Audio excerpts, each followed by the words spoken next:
Imagine a wolf twice the size of today's gray wolves, a predator strong enough to take down giant Ice Age beasts, a species that vanished until now.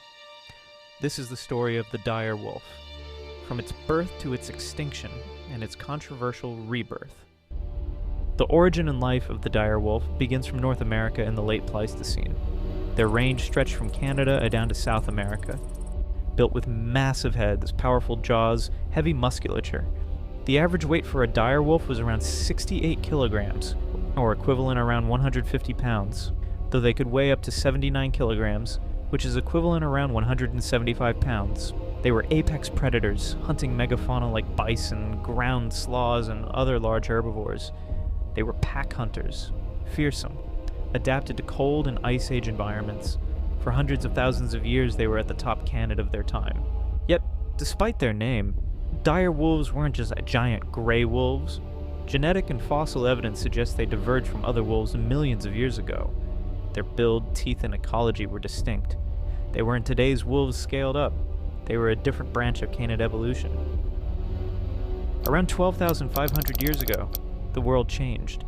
Ice Age climates warmed, megafauna populations declined, ecosystems shifted, food sources shrank, prey vanished, competition rose. Dire wolves, specialized for the Ice Age world, couldn't adapt fast enough. Their reign ended. The once dominant predator had disappeared. The world lost an apex hunter. For millennia, dire wolves lived only in fossils, in bones uncovered by paleontologists and museums and the imaginations of storytellers.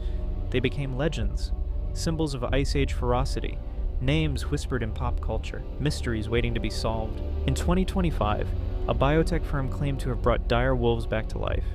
Using DNA from fossil remains, a 13,000-year-old dire wolf tooth, and a 72,000-year-old bone, researchers compared it with living canids. They then edited the genes of a modern gray wolf, altering 14 genes at 20 locations linked to size, skull shape, fur, and other traits, using gene editing and cloning techniques. The result, 3 living pups, named Romulus, Remus, and Khaleesi, claimed as the first dire wolves in over 10,000 years. Many scientists argue these pups aren't truly the ancient species. They say, what's created is a genetically modified gray wolf, with dire wolf-like traits, not the original dire wolf species. You cannot bring back a species exactly as it once was, says some experts. At best, you can approximate. This breakthrough, real or imperfect, opens a new era. It shows gene editing plus ancient DNA can recreate traits of lost animals, but it also raises questions. Are these truly dire wolves, or modern hybrids? Can they survive? Hunt? Live in wild ecosystems? What happens to ecology, to conservation? For now, the pups live under human care, fenced inside preserves. They are not roaming wild. The project is as much about experimentation as it is about resurrection. Whether these wolves ever again walk wild as their Ice Age ancestors did, no one knows. But one thing is clear. The line between the extinct past and our engineered future is blurrier than ever. Once lost to time, once only bones and legends, may be walking again.